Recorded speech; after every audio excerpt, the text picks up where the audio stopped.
महिलाओं का असली सार और भी अधिक है, मांस और खून की औरत से ज्यादा।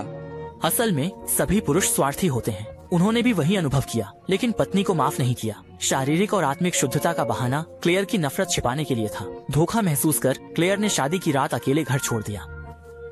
टाइस चिंता में उसके पीछे गया। अब यह प्रेम कहानी किसी भी मूल्य की नहीं रह गई थी। मुझे खेद है, मुझे अकेला चाहिए। क्या आप घर वापस जा सकते हैं?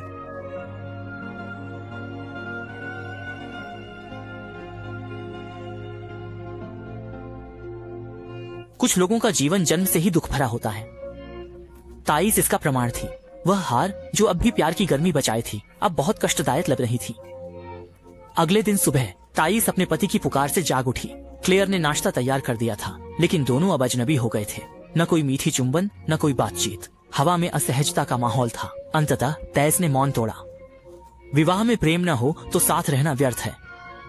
तैस ने तलाक की इच्छा जताई। क्लेयर ने कहा कि तैस ने तलाक को बहुत सरल समझ लिया है। यह समाज, कानून और धर्म से बंधा है। तलाक लगभग असंभव है। अब तैस के पास एक ही विकल्प बचता है।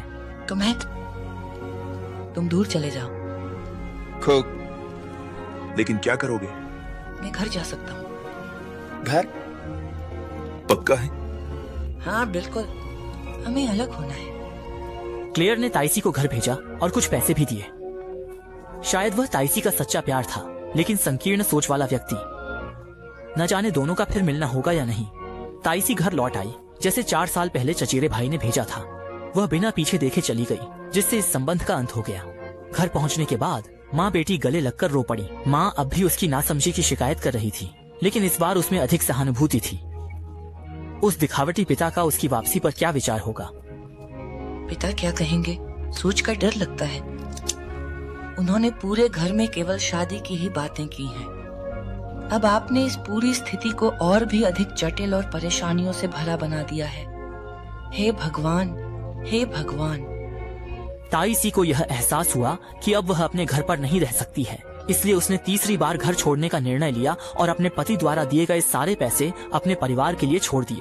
रास्ते में जो दृश्य उसे दिखाई दे रहे थे, वे अब पहले जैसे रंगीन और आकर्षक नहीं थे। जैसे उसकी युवा उमंगों के कोई निशान नहीं बचे थे।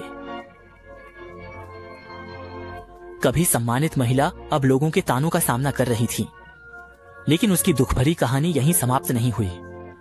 एक दिन ताइस बाजार गई और वहां उसने पादरी का भाषण सुना। वह पादरी उसका वही चचेरा भाई था जिसने उसे अपमानित किया था। आगे क्या होगा जानने के लिए अतः को फॉलो करें। पति द्वारा छोड़े जाने के तीसरे दिन वह सड़क पर अपने चचेरे भाई से टकरा गई। वह उसकी बुरी नजरों से बचने की कोशिश कर रही थी, लेकिन इलेक अभी भी उससे प्रेम करता था। इसलिए उसने तुरंत काम रोक दिया और टेस का पीछा किया। वर्षों बाद वह गंभीर होकर टेस से बोला। उसने कहा, माँ की मृत्यु के बाद से वह विश्वास के काम में लगा है। वह अब एक अच्छा इंसान बनना चाहता है, लेकिन टेस उसे नहीं मान रही थी। टेस ने उसे अपनी हालत के लिए जिम्मेदार ठहराया। उसके अचानक बदलाव पर संदेह किया। टेस ने जाने की कोशिश की, लेकिन उसने उसका हाथ पकड़ लिया। दूर लोग पादरी के प्रवचन का इंतजार कर रहे थे। वह टेस को नजरों से दूर एकांत में ले गया। बीमार बच्चे की सच्चाई सामने आई। और अगर मैंने किया होता तो बच्चा बच जाता। तुमने ऐसा कैसे कहा? मेरे बच्चे को कुछ नहीं चाहिए था, न तो चीजों की और न ही प्यार की। मैंने एक बच्चे को जन्म दिया, ये मर गया, मुझे पता भी नहीं चला। वह लड़का था, लड़की थी, मुझे बताओ उसका नाम क्या था? अब और कुछ कहने को नहीं है। मुझसे फिर कभी पास आने की कोशिश मत करना। जीवन कठिन था। बच्चा जीवित होता तब भी टेस का उससे कोई संबंध नहीं होता। इलेक ने हार नहीं मानी और टेस के काम की जगह ढूंढ ली। टेस को मेहनत करते देख उसे अपराध बोध हुआ। उसने कहा कि वह सुधार करेगा और शादी का प्रमाण पत्र निकाला। लोग हैरान रह गए। टेस को भी विश्वास नहीं हुआ। उसने इलेक को एक तरफ ले जाकर स्पष्ट किया, वह पहले से शादीशुदा है। उसने उसे छोड़ देने की सलाह दी। यह सुनकर उसने शादी का प्रमाण पत्र फाड़ दिया। वह समझ नहीं पा रहा था कि उसका पति उसे इस गरीबी में क्यों छोड़ देगा।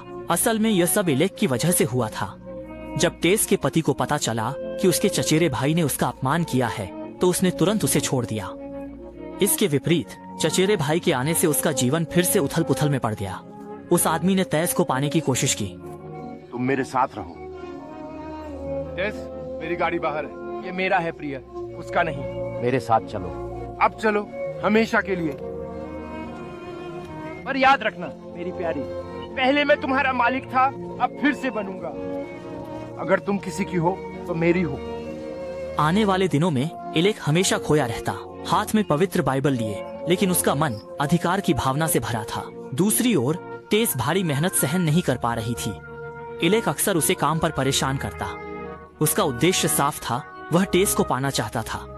अपनी पहचान और स्थिति का फायदा उठाकर उसने झूठ बोला। उसने कहा कि वह टेस के घर गया था और उसकी माँ बीमार है। मेरी माँ? वह कैसी है? वो ठीक नहीं है। अरे माँ, मुझे नहीं पता था। उसने पूछा तुम कहाँ थे, वह मिलना चाहेंगे। हे भगवान। यस, मैं मदद करूंगा।